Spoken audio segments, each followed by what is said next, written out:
Welcome everyone. Today we'll be taking a look at the Gamemaster set for Torchbearer 2nd Edition by Thor Olvsrud and Luke Crane. So we're going to give a general overview of what's contained within the box set, and then we'll go a little bit deeper into each of the books that's contained within, and we'll get into some of my personal takes on the system. So first, let's take a little bit to admire this box. Isn't that awesome? So this Gamemaster edition was purchased through the Kickstarter, so whether or not it will be available post Kickstarter, I don't know. It's hard to say, but the PDFs for these books are available on the Burning Wheel web store. So I'll put a link to that in the description. Okay, so the first thing I want to do is take a look at the additional items that comes with the box set.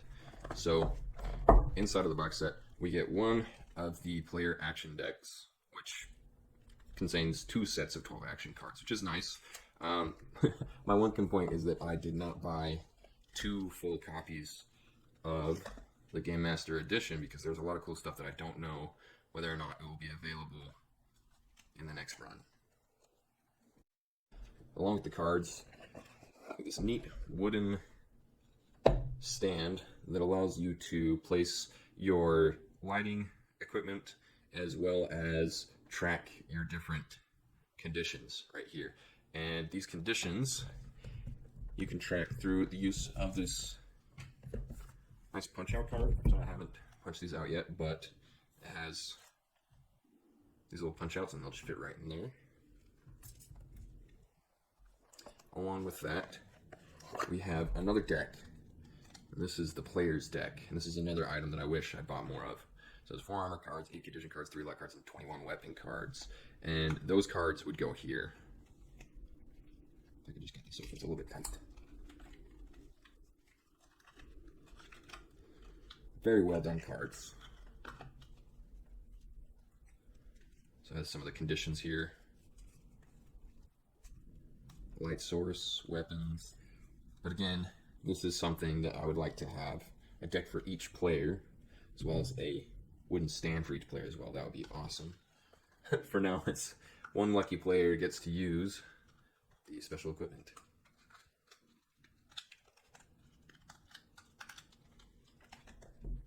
And one of the best things about the set is it does come with custom dice as well as custom coins. And the next belt.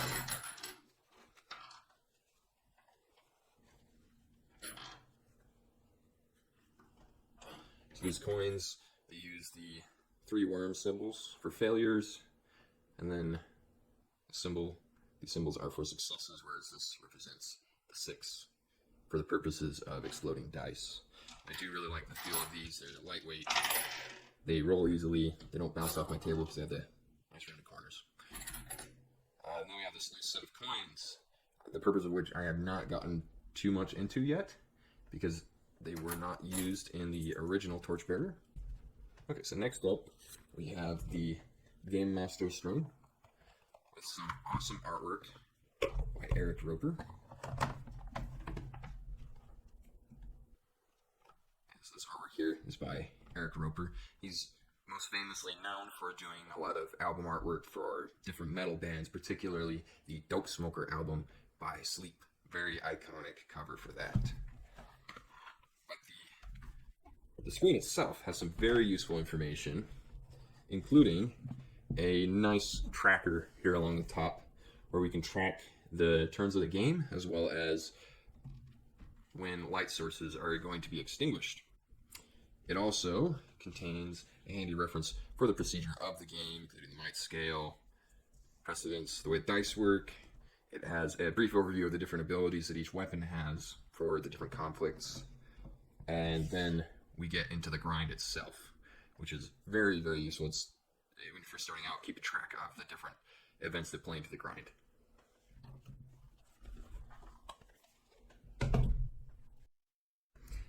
Okay, so here's a quick look at just the cover artwork for these books. So first we have the Dungeoneer's Handbook, and again, all of the artwork is done by, all the cover artwork is done by Eric Roper. It's the same guy that did the Dope Smoker album cover for Sleep.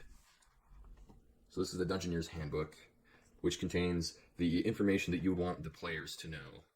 And I'll go a little bit more in depth into that later. But something that really surprised me when I first pulled it up was the nice gold that they have going on here. It gives it a very nice touch. This is a very, very good looking book.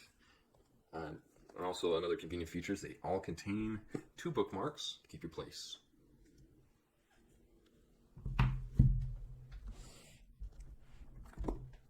So you have the Scholar's Guide here. So the Scholar's Guide is your Game Master's instructions, essentially.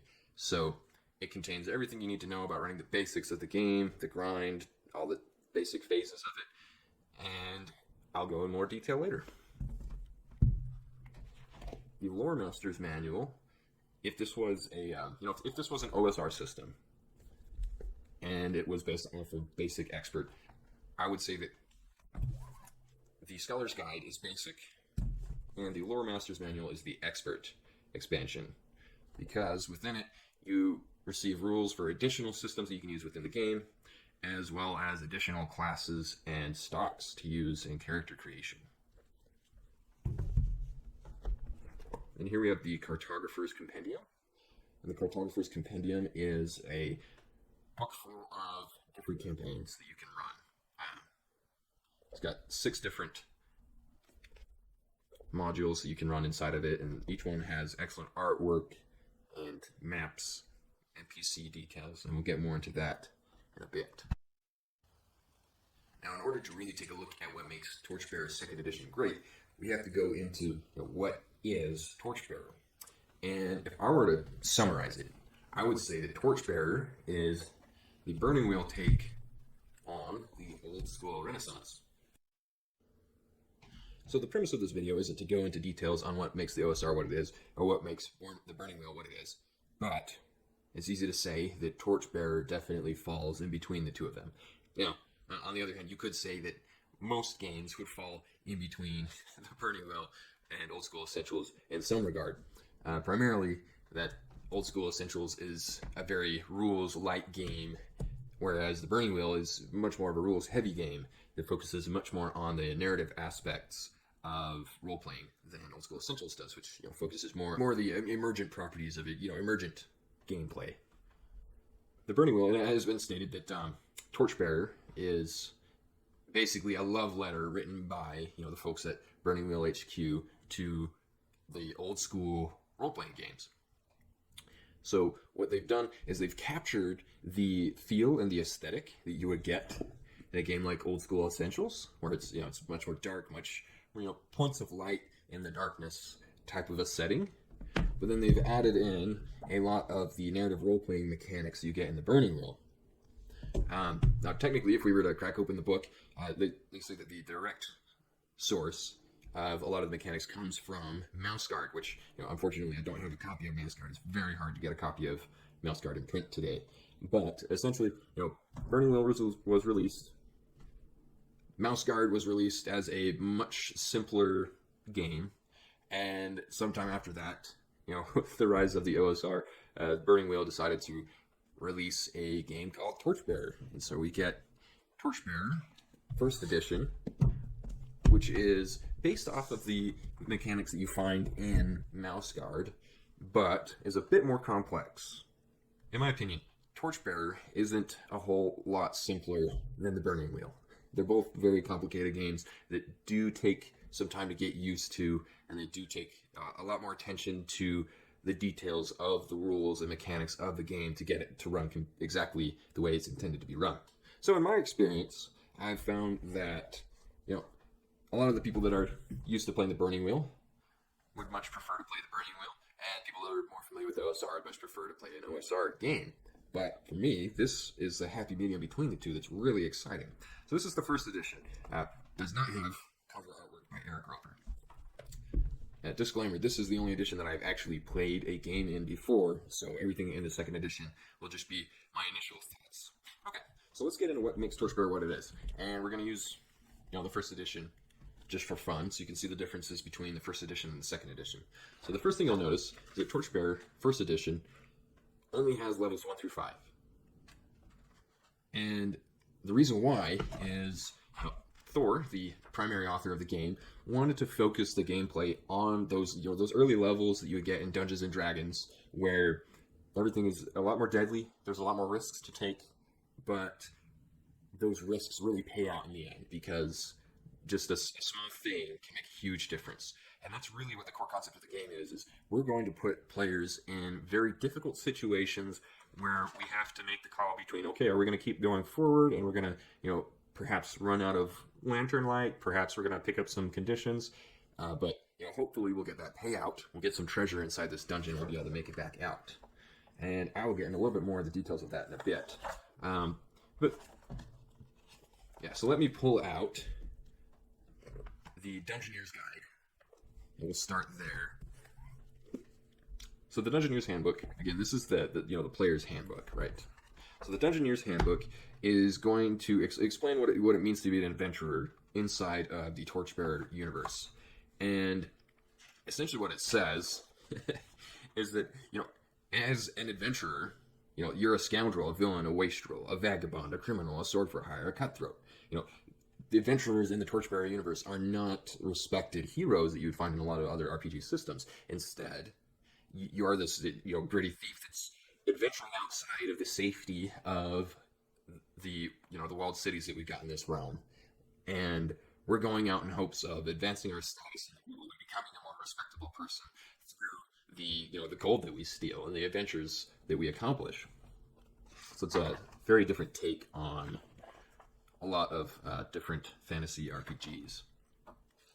So in this book, we go over the basics of how to play the game from the player's perspective, how to use the character sheet, how the dice mechanics work. So Torchbearer is a D6 dice pool system that's success-failure based. So on a roll of a 1 through a 3, that's a failure, and on a 4, 5, or 6, you have a success, and you total up the amount of successes, and if you meet or beat the obstacle, then you succeed at your task. But if you fail, you're given a twist or a condition. So this is a very much failing forward system where, the GM can either give you one of these conditions, which are hungry, tired, ill, dead, or they could come up with a complication that happens because of the actions that you took. So it is class-based, and they just have basic classes for the Dungeoneer's Handbook. So it has a basic set of classes. We've got Burglar, Magician, Outcast, Ranger, Theurge, that's kind of like your Cleric, and Warrior. So the same classes that you would see if we were to open up Old School Essentials. Now, what is a little bit different there is that the stocks, dwarves, elves, halflings, and humans are separate from classes, so that isn't the same as you'd find in basic editions of Old School D&D. Along with your class, you do pick up a lot of the different features that you would see in Burning Wheel, such as traits and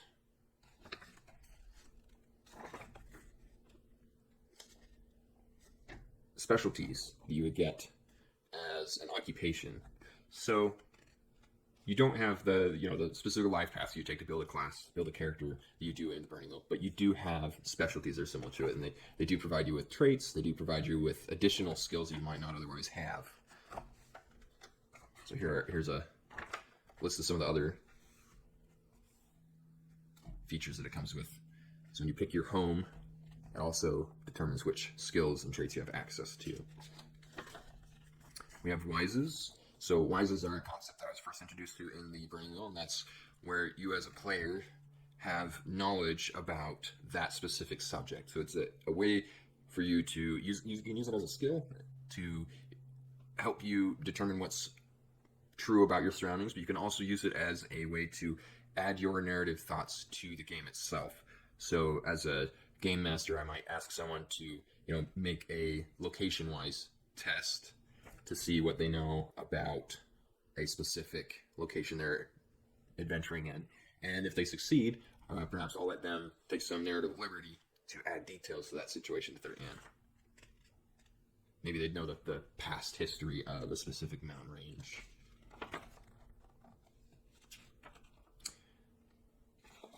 So we've got the nature and the nature questions for the different stocks. Circles and relationships will be very familiar to anyone that's played the Burning Wheel. So it has some questionnaires that determine what your starting circle's exponent is. And then some rules for setting up friends and enemies. So over here we have the starting equipment. And one of the cool things about Torchbearer is that they use a inventory style, or slot-based inventory style, for handling equipment. So it tells you exactly where the inventory slots will go, and whether or not it adds to it or takes up from it. So your spellbook, for example, must go into your pack. It takes up 2 slots. So you have some of the weapons you can start with, armor, magic. I don't want to go too much into detail because I want to leave some of this up to, the excitement of reading the book. So we're not going to go into too much detail into every part of the book, but there's a lot of content to it. The really cool thing is that we're going from, one book this size to 4 books that are each roughly, this size. So there is a lot of space that we have in here for the authors to add additional explanations and tons of content to really fill out the game. So from my experience of reading through these, I found that they're much easier to read and understand than the first edition was. So let's take a look at the Scholar's Guide. The Scholar's Guide is my favorite right now. As a game master, I love the way that they've presented everything in this book. Now, one thing I will note is that the way it is designed, the books don't lay flat, but you can hold up and it's fine. So, one of the things that I really enjoyed reading through this was this preparation section that Thor has put in here, where we get a lot more detail than you get in a lot of other tabletop role-playing games. We're actually going to go into detail about how to create a regional map to set up your campaign. So in this one, he says, okay, for your first campaign, make sure you include all of these features on your map, such as the Metropolis, Crossroads, Dwarven Halls, Elven Home, geographical features, Coast, Forest, Lost Place, as well as mountains, rivers, roads, ruins, and peoples. So this is the map that he created for his campaign. It's set in the Mittermark setting, which is a fantasy version of the Norse settings. And he goes into a detailed explanation about why he placed each of these features on this map, how he came up with the names, and why you would want to use this in each of your campaigns. And one of the primary reasons is that it gives locations for your players to say, that's my hometown. I'm an elf, so I came from the elven location that's on this map. Or I'm a dwarf, so I'm coming from one of the Dwarven Halls up here. And that, again, like we saw in the Dungeoneer's Handbook, that's going to determine which traits you have available to you, as well as some of the skills.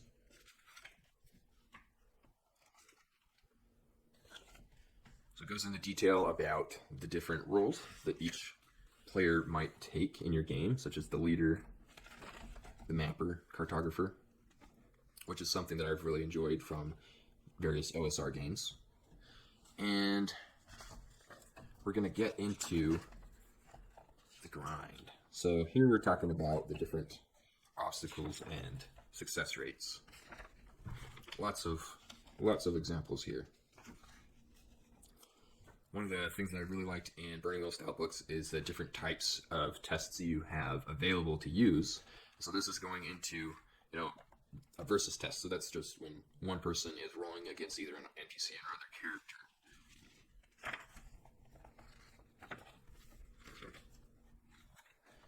So here's one of the most interesting facets of Torchbearer, and that's the phases. So Torchbearer is very much a gamified version of a role-playing game, where everything falls into very, strict structures. So again, it says, each phase is the largest measurement of time. There's 3 phases of play: adventure, camp, and town. So action happens in the adventure phase, which usually lasts about 2 to 12 hours of game time. It's broken down into turns. Camp phase is used to rest and re-equip, usually represents a night. In order to enter the camp phase, characters must have at least one check among them. And I'm going to touch on that in a bit. And then the town phase begins when adventurers enter town and ends when they leave. It typically lasts a week, if not several weeks in town. They get a few free tests, but otherwise they have to pay for what they use. See the town chapter for rules. So, one of the coolest things about the way that this is structured is the checks and the town phase that use in camp and town phase, right? So during the course of the adventure, your players are going to be given opportunities to earn checks, and generally that comes through using one of their character traits to make a test more difficult. So I can say, okay, I'm going to use this trait, and I'm going to get a -1 dice to roll on this test, but in exchange, I earn a check. And this check is a meta currency that I can then spend during camp phase to test my ability to rest and recover. Then the other thing you're doing while you're in the adventuring phase is you're earning currency, you're earning gold, you're getting loot, and then you're gonna spend that loot in the town phase the same way that you would spend the checks in the camp phase. So I'm spending my gold to rest and recover. So those are the two things that I would be looking for when I enter a dungeon. Is I want to earn checks so I can recover, and I need to earn gold so that I can recuperate once I'm back in town. So there's the checks. So here's another facet that's very detailed in Torchbearer, and that's the light system. So as I showed before on the GM screen, we have a specific turn tracker for lighting so that we can track when the different light sources go out. So over here we have the table that shows, okay, a candle is going to last for 4 turns. Torch only lasts 2, lantern only lasts 3. And then we have the different light types: dim light, darkness, daylight. So some people regard Torchbearer as kind of the darkest dungeon of role-playing games because we are very concerned about lighting, and we're very concerned with conditions. So here we go to conditions. All right. So every time you start off an adventure, you're fresh. And when you're fresh, you get an additional dice to roll on most tests. But as soon as you gain a condition, you are no longer fresh, and you no longer have that bonus. So the first condition that you're ailed with, after failing a roll or a certain amount of time, you become hungry and thirsty. Now, fortunately, this is the easiest one to recover from, right? You just have to eat or drink. So again, this becomes more of a resource management thing. We're tracking how many torches we have, we're tracking how much food we have, we're tracking how many checks we've gained in the adventure phase, and we're tracking how much gold we have, so we know whether or not we can afford to rest and recover back in town. So if you do not recover from being hungry and thirsty, the next condition you pick up is angry. And when you're angry, you don't think clearly. Players cannot use beneficial effects of traits and wises. They can still use traits against themselves to gain checks. And then at the Gamemaster's option, being angry can add a +1 obstacle to any test requiring precision or social graces. And then to recover from anger, you need to take time to breathe it out and rest. And we have afraid, exhausted, weariness, injured, sick, and ultimately dead. So we get into more of the details about the different conditions you can pick up, recovery. Let's skip a little bit further forward. So farther forward, we're getting into conflicts. So conflicts are another thing that makes Torchbearer a little bit complicated, is that we don't have the standard combat mechanics that you would find in traditional RPGs, where we're setting up initiative and we're choosing specific actions to do each turn. Instead, we use the Burning Wheel, traditional Burning Wheel style of rock, paper, lizard, Spock type thing. And that's where the cards come in handy, because you're going to be planning out 3 different volleys for a round. So as a team, you're picking, okay, so maybe we'll lead off this volley with an attack. And then let's throw in a feint and defend. And as the GM for the NPC, I'm going to also pick 3 different maneuvers. Of course, they'll be face down, and then they'll be revealed. So we got to defend, and we have an attack. So it says attack versus defend is a versus test, and we do a versus test of that skill that's used. And those tests are modified by the different equipment that the characters have. So as a combat system, it's actually quite simple. It's just different. And that's really been the crux of the situation, finding people to play Torchbearer, is that it's different from traditional RPGs in many ways. So I'm not going to go too much into detail about the different conflicts, perhaps at a later date after I played it more and can actually give a great explanation about how it works. I'll do some how-to videos on the different conflicts. Here's one of the really cool features that I like about this, and this is the map for the town phase, and this diagram shows you the locations that should be available in most towns and cities. And, as a GM, you do have the ability to say, okay, well, this particular town's small. It's not going to feature a temple. It's not going to feature a hotel. It's just going to have some houses, a guild hall, market, tavern, and an inn. And the players can spend their money recovering here. So there's town events that could happen, but really the town phase, as you might expect from things such as simple diagram, the town phase is very much taken aback from the narrative roleplay style that you're going to be in most of the game. The town phase is very much gamed. You're spending, meta currencies here. You're just taking care of what you need to. Not much roleplay at all. And then we're getting back to the adventure phase, and that's where the narrative roleplay happens.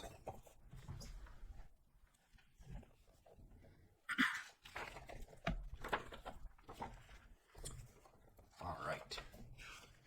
So, this chapter, this is adventure design, and some of these adventure designs are, these are the sections of role-playing games that I love, because they give you a different creative look on how to create a campaign to run your characters through. And I really appreciate seeing different authors' takes on how to run the game. Yep. And then in the back we have the, essentially your monster manual, which is, it's got a pretty good layout as far as keeping the information to a single page. Much easier to reference than some of the other books.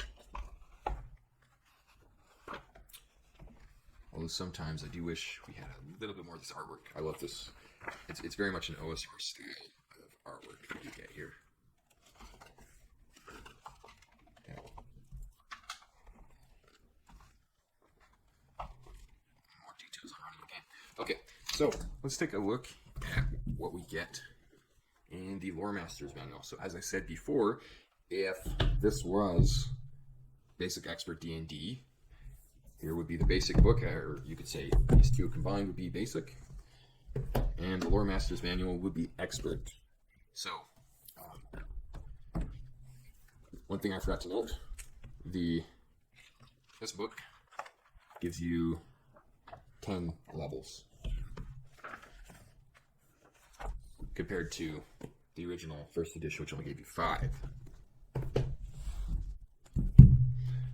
So, in the Loremasters Manual, we get stock of trade, traits, additional skills, more spells. So they even call it the Expert's Companion. So I definitely think that was a callback to Basic Expert. As well as additional systems such as gambling, advanced vanquish, terrible price, and mechanics. And in the Poor Steward's Almanac, you get even more details about how you can make the other aspects of the game more interesting, such as creating your own base camp, founding towns, economics, enterprise, better loot, and more beasts in the bestiary. So I'm not really going to go over too much of this, because it is something that you would add and remove from your game as needed. So here's some additional stocks and classes. Shaman.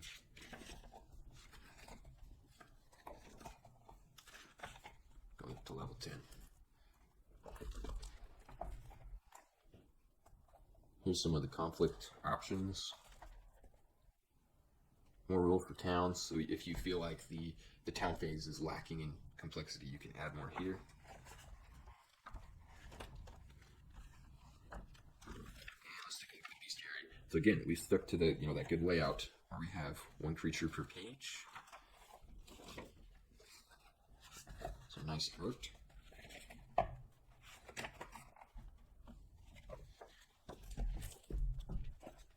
so that is the Loremasters Manual.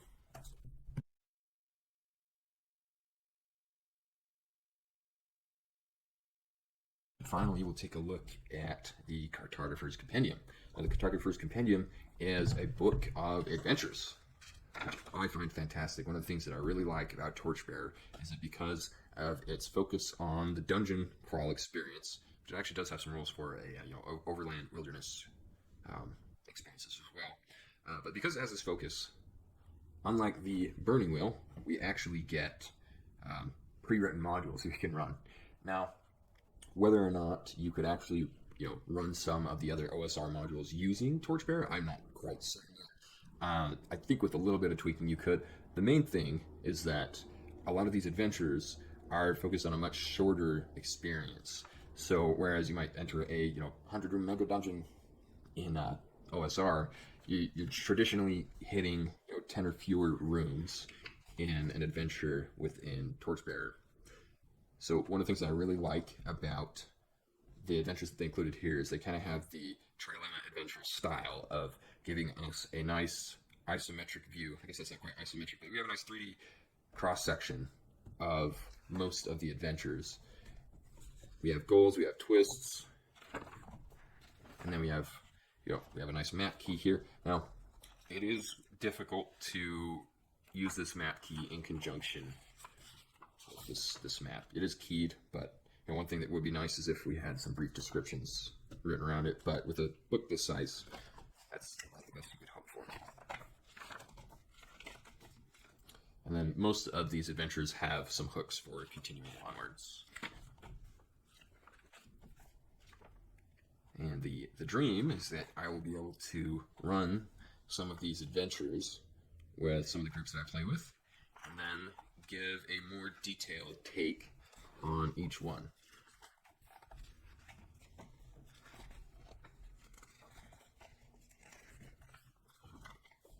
So this one actually has a different map style than the other one, which is it's nice. It kind of reminds me of some of the maps you see in Dungeon Crawl Classics.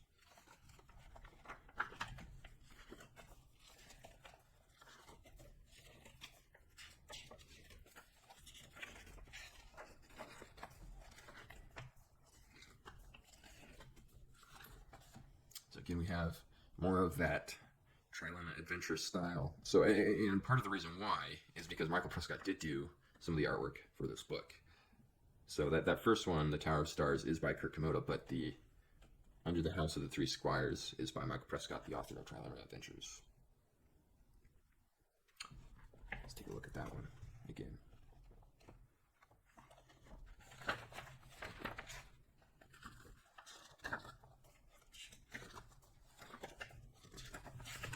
Yeah, definitely. That looks like Michael Prescott's book right there. So we've gone over quite a bit of information here. And, in summation, what I would say is that Torchbearer's second edition is an absolutely gorgeous system. Like, the amount of work that went into crafting this experience is completely over the top. It's awesome. And I would definitely recommend picking up a copy if you have the chance. Now, as far as gameplay goes, that is where things get a little bit more difficult. It's a bit too difficult to really, for me to just drop new players into the campaign immediately and hope that they'll expect them to pick up as we play. It does actually take, from my experience, it takes some effort on the player's side to actually, read through the Dungeoneer's Handbook to get a grasp on some of those rules. And then on the GM side, there's quite a lot of different systems to become familiar with within the Scholar's Guide, and then you throw the Loremasters Manual on top of that for additional fun. Now, as primarily a Burning Wheel GM, I love the depth that you get out of this system. Like, the crunch is awesome. I like reading new rules, I like implementing new systems, and I have a lot of fun with it. So if you can find players that are willing to let you have a good time as a GM trying out new rules and new systems, then this is fantastic. But, as a warning, it is more complicated. It is a bit more difficult to run than old school Essentials.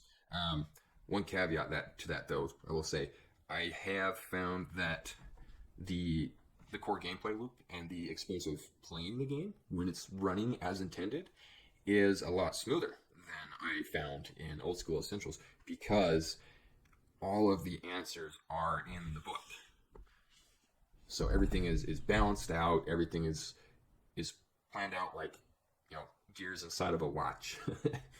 So when you're playing each system as it's supposed to go, you have the answer for any of the questions that might come up, and the game just flows. But getting to that point is the difficult spot. So if you can get some players to hang on for the 6 to 12 sessions that they recommend playing before you really know what you're doing, that's fantastic. So definitely head over to the Burning Wheel store, pick up the PDFs if they're ever available in print. Buy extra copies because you don't know when they're going to be back in print. Anyway, thanks for watching.